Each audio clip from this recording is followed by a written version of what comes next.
The peninsular plateau it is a table and composed of old crystalline igneous and metamorphic rocks. देखो जो हमारा peninsular plateau है ना, ये किससे बना है आपका, एक एक तरह से देखा जाए तो इग्नियस रॉक या फिर मेटामॉर्फिक रॉक्स कहा जाए, ठीक है। ये एक के ऊपर एक जमा होते गए हैं, जिसे सेडिमेंट्री रॉक्स भी देखने को मिलता है आपको यहाँ पे। फिर कह रहा है this plateau consist of two division. अगर हम इस प्लेट्यू की बात करें, ठीक है, तो उसको दो पार्ट में हम डिवाइड कर सकते हैं। एक है आपका सेंट्रल हाईलैंड और दूसरा है आपका डेक्कन प्लेट्यू, ठीक है। तो चलो हम सेंट्रल हाईलैंड्स को देखते हैं। कह रहा है lying to the north Narmada river. ये नर्मदा देखो, आप यहाँ सपोज करो ये इंडिया का मैप है, ठीक है, यहाँ से नर्मदा रिवर इधर की तरफ गई है। तो इसके जो ऊपर वाले पार्ट में है ना, जो इधर की प्लेट्यू आते हैं, जिसमें आपका मालवा प्लेट्यू हो गया, ठीक है, मेवाड़ प्लेट्यू हो गया, बुंदेलखंड, बघेलखंड, ये सब जो प्लेट्यू हो गए, ये आपके आते हैं सेंट्रल हाईलैंड में। वहीं नीचे की तरफ बात करें तो धारवाड़ प्लेट्यू हो गया, फिर आपका डेक्कन प्लेट्यू हो गया, आंध्र प्रदेश प्लेट्यू हो गया, तेलंगाना प्लेट्यू हो गया। तो ये सब किस में आते हैं आपके डेक्कन प्लेट्यू में, ठीक है। वही देखो यहाँ कह रहा है कि covering a major area Malwa plateau, सबसे ज्यादा किसमें एरिया को कवर करता है, मालवा प्लेट्यू वाले एरिया कवर करता है सेंट्रल हाईलैंड में। फिर वहीं विंध्या रेंज जो है, ये बाउंडेड बाय सतपुरा रेंज। जो आप देखोगे जो नर्मदा रिवर है, जस्ट इसके ऊपर आपको विंध्या रेंज देखने को मिलेगी और जस्ट इसके नीचे आपको सतपुरा रेंज देखने को मिलेगी, जो बिल्कुल पैरेलल चलती हैं। कह रहा है and Aravalli in the north west. ये देखो सेंट्रल हाईलैंड कहाँ से कहाँ तक है, सतपुड़ा रेंज से लेके फिर नॉर्थ वेस्ट की तरफ बात करें तो आपका अरावली रेंज, ठीक है, इसके बीच में जो भी एरिया आता है वो है आपका मालवा प्लेट्यू, जिस जो किसका पार्ट है, सेंट्रल हाईलैंड का पार्ट है। फिर कह रहा है ईस्टवर्ड, अगर हम ईस्ट की तरफ देखें तो extension of this plateau are known as the Bundelkhand. देखो अभी मैंने ऊपर बताया ना आपको, बुंदेलखंड एंड बघेलखंड, ये दो प्लेट्यू हैं, ठीक है। किधर, ईस्ट की तरफ, इधर ईस्ट की तरफ से ये दोनों प्लेट्यू, और नॉर्थ वेस्ट की तरफ से अरावली पर्वत, फिर नीचे की तरफ से नर्मदा रिवर्स, जिसके साथ साथ आपकी कौन सी दो रेंज है, एक सतपुड़ा और दूसरा विंध्याचल, ठीक है। इसके बीच का जो भी एरिया होता है वही होता है आपका सेंट्रल हाईलैंड, ठीक है। आई होप कि आपको अच्छे से समझ में आ रहा होगा। फिर कह रहा है डेक्कन प्लेट्यू। अब हम डेक्कन प्लेट्यू के बारे में जानते हैं। कह रहा है it is a triangular land masses. जो बिल्कुल साउथ टिप वाली प्लेट्यू होते हैं ना, जो आपका नीचे से होता है सतपुड़ा रेंज के जो भी नीचे आता है, या फिर बात करें तो गोदावरी रेंज के आसपास का जो भी प्लेट्यू होता है, ये सब किस में आते हैं आपके डेक्कन प्लेट्यू में। और ये किस शेप का होता है, ट्रायंगुलर लैंड मासेस होता है, ठीक है। कह रहा है ये वही देखो यहाँ कह रहा है कि जो साउथ में है नर्मदा रिवर के, अगर हम साउथ की तरफ आएंगे तो वहीं से डेक्कन प्लेट्यू का पार्ट आपका स्टार्ट हो जाता है, जिसमें थ्री हिल्स रेंज देखने को मिलेंगी आपको, जो वेस्ट से ईस्ट की तरफ गई हैं, जिसमें गारो, खासी और जैंतिया, ये तीनों हिल्स देखने को मिलते हैं। और ये तीनों के तीनों हिल्स कहाँ पे हैं, किस स्टेट में है, ये आप लोग मुझे कमेंट बॉक्स में बताओगे, ठीक है। वहीं अगर बात करें हम डेक्कन प्लेट्यू एज के, तो इसमें दो एज आते हैं आपके, एक वेस्टर्न घाट और दूसरा है ईस्टर्न घाट।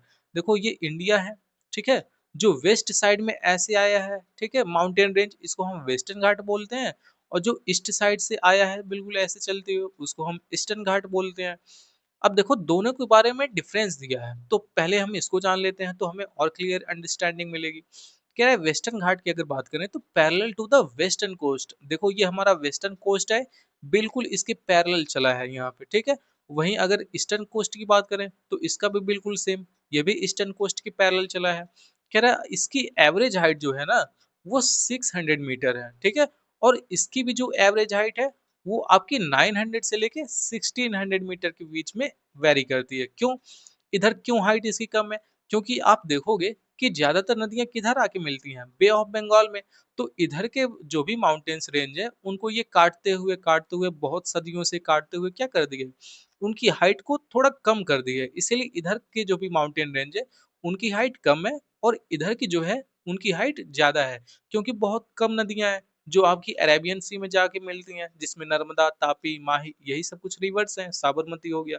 तो इधर के जो माउंटेन है ना, ये बच गए हैं, ठीक है, बट इधर की जो है ये इरोड हो गए हैं नदियों के थ्रू। फिर वही क्या है, ये कह रहा है दे आर कंटिन्यूअस, और ये क्या है, बिल्कुल यहाँ से यहाँ तक लगातार आए हुए हैं, बिल्कुल कहीं बीच में गैप नहीं है। बट वहीं अगर हम ईस्टर्न की बात करें तो यहाँ कहीं कहीं गैप देखने को मिलता है, और वो गैप कौन क्रिएट करता है, यही रिवर्स क्रिएट करती हैं, ठीक है। कह रहा है stretch from the Mahanadi valley to the Nilgiri in south. देखो महानदी आप देखे होगे उड़ीसा के पास में आएगी, ठीक है, और फिर नीलगिरी नीलगिरी आपका पीक कहाँ देखने को मिलता है, बिल्कुल यहाँ नॉर्थ पे, जहाँ वेस्टर्न घाट और ईस्टर्न घाट आके मिलते हैं। यहाँ से लेके महानदी बेसिन तक आपका ईस्टर्न घाट देखने को मिलता है। फिर वही कह रहा है कि अगर हम ये बात करें कि ईस्टर्न घाट में सबसे हाईएस्ट पीक कौन सा है, तो वो है आपकी महेंद्रगिरी। इसकी हाइट कितनी है आपकी, 1501 मीटर, ठीक। ये महेंद्रगिरी आपको देखने को मिलता है।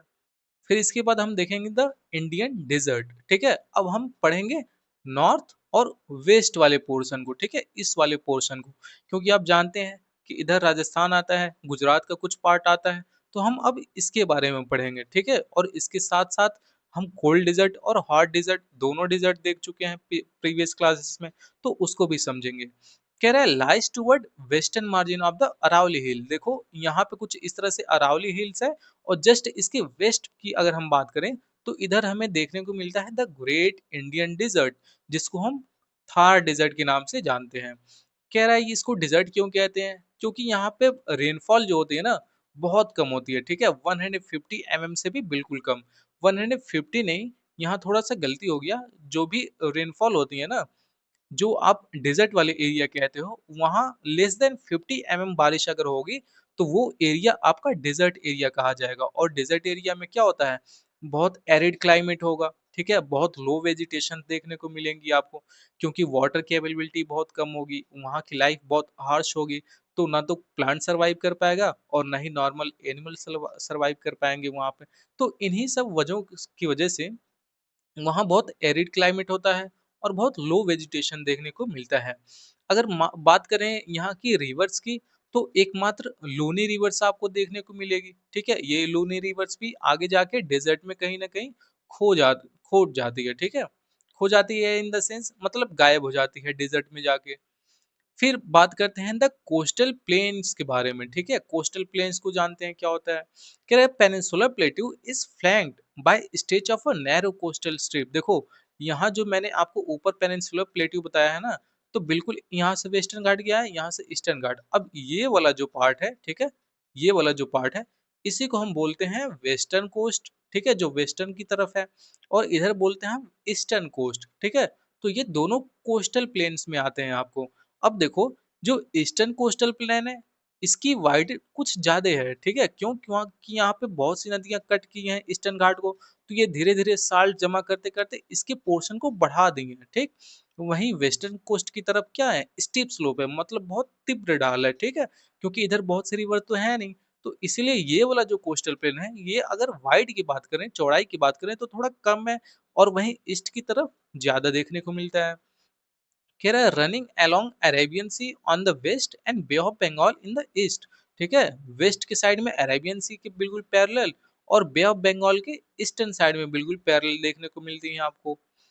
कह रहा है the northern part of the coast, Konkan, Mumbai या फिर गोवा। देखो जो मुंबई और गोवा, ठीक है, यहाँ तक के जो कोस्ट प्लेन है ना, आप देखे होगे कि जो भी इंडिया के प्लेन है, ये कोस्टल वाले प्लेन मान लो, तो इसको हम अलग अलग नामों से जानते हैं। अगर सबसे बात करें ऊपर में गुजरात वाले पार्ट की, तो उसको हम किस काठियावाड़ के नाम से जानते हैं।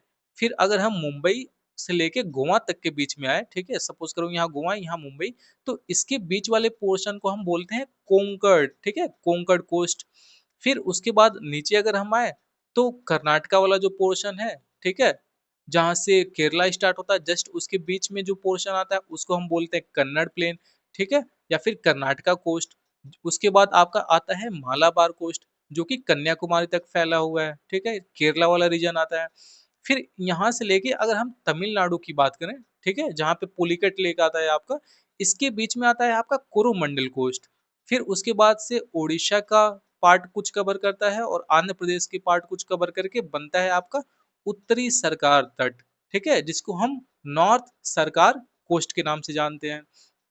ठीक है, तो ये कुछ पार्ट्स हैं जिसमें इंडिया को अलग अलग पार्ट्स पे डिवाइड करके उनका अलग अलग कोस्ट का नाम दिया गया है, ठीक है। कह रहा है द आइलैंड। अब हम पढ़ेंगे आइलैंड के बारे में।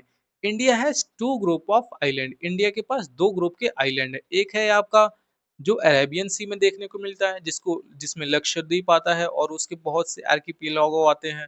फिर दूसरा आपको बे ऑफ बंगाल में देखने को मिलता है, जिसमें अंडमान एंड निकोबार, फिर उसके साथ-साथ बहुत से छोटे-मोटे द्वीप देखने को मिलेंगे आपको। वहीं अगर लक्षद्वीप की बात करें तो कह रहा है लोकेटेड इन अरेबियन सी। ये कहाँ पे लोकेटेड है? बिल्कुल यहाँ अरेबियन सी में लोकेटेड है, ठीक है? जो कि मालाबार कोस्ट ऑफ केरला, ठीक है? अभी मैंने बताया ना कि जो केरला वाला कोस्ट है उसको किस नाम से जानते हैं? मालाबार। तो ये मालाबार कोस्ट के बिल्कुल पास में लोकेटेड है। वहीं अगर अंडमान एंड निकोबार की बात करें तो ये बे ऑफ बंगाल के पास में लोकेटेड है, ठीक है? बे ऑफ बंगाल में ये लोकेटेड है आपका। फिर कह रहा है कि जो इसका हेडक्वार्टर है ना, आपका किसका? लक्षद्वीप का हो तो वो कहाँ पे है? कावारती में, ठीक है? और कावारती है उसकी क्या है? कैपिटल सिटी भी है। अगर इसके एरिया की बात करें तो 32 किलोमीटर स्क्वायर में ये फैला हुआ है। फिर उसके बाद अगर हम बात करें अंडमान एंड निकोबार आइलैंड की, तो यहाँ भी बहुत से आइलैंड आपको देखने को मिल जाएंगे, ठीक है? जैसे ऊपर आपका नॉर्थ अंडमान, फिर मिडिल अंडमान, उसके बाद लिटिल अंडमान, फिर साउथ अंडमान, फिर उसके बाद ऐसे निकोबार में भी हैं, ठीक है? निकोबार, फिर कार निकोबार। तो इस तरह के आइलैंड आपको देखने को मिल जाएंगे जो आपके बे ऑफ बंगाल में लोकेटेड है।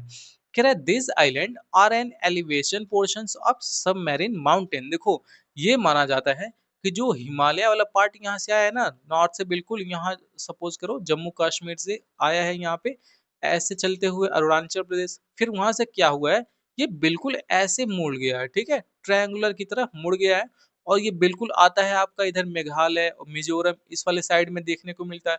फिर वहीं से क्या हो गया, ये सबमर्ज हो गया, ठीक है? वहां से आप बे ऑफ बंगाल शुरू हो जाता है। सबमर्ज मीन्स वो चीजें होती हैं जो पानी, जिसके ऊपर पानी आ जाता है या फिर वो चीजें पानी में डूब जाती हैं, तो उसको बोलते हैं सबमर्ज। और फिर आगे जाके ये यहाँ पे बिल्कुल थोड़ा बहुत निकला है, जिसको हम अंडमान और निकोबार आइलैंड के नाम से जानते हैं। कह रहा है great diversity of flora and fauna found on this, ठीक है? यहाँ पे हमको बहुत से फ्लोरा एंड फाउना देखने को मिलते हैं, ठीक है? क्यों देखने को मिलते हैं? क्योंकि वहाँ पे बहुत ज्यादा कोई ह्यूमन एक्टिविटी नहीं होती है, तो वो चीजें नेचुरली एज अ प्रिजर्व करके रखी गई हैं एक तरह से, मान लो, ठीक है? वहाँ पे जब लोग बहुत ज्यादा आएंगे जाएंगे नहीं, तो वहाँ जो भी नेचर की चीजें रहेंगी वो एज इट इज रहेंगी, बिना किसी बाहरी डिस्टरबेंस के। इसीलिए वहाँ पे rich variety of flora and fauna देखने को मिलता है, ठीक है? तो बस इस चैप्टर में इतना ही था। आई होप कि आपको सारी चीज़ें बहुत अच्छे से समझ में आई होंगी। इस वीडियो के बाद पीडीएफ से नोट्स बनाना बिल्कुल ना भूलें, जिससे आप नोट्स बना लोगे तो बहुत अच्छे से क्लैरिटी मिलेगी और उसका पीडीएफ हमारे टेलीग्राम चैनल पे मिल जाएगा, तो उसको भी ज्वाइन करना बिल्कुल ना भूलें। मिलते हैं बहुत जल्द एक और नए वीडियो में, तब तक के लिए जय हिंद।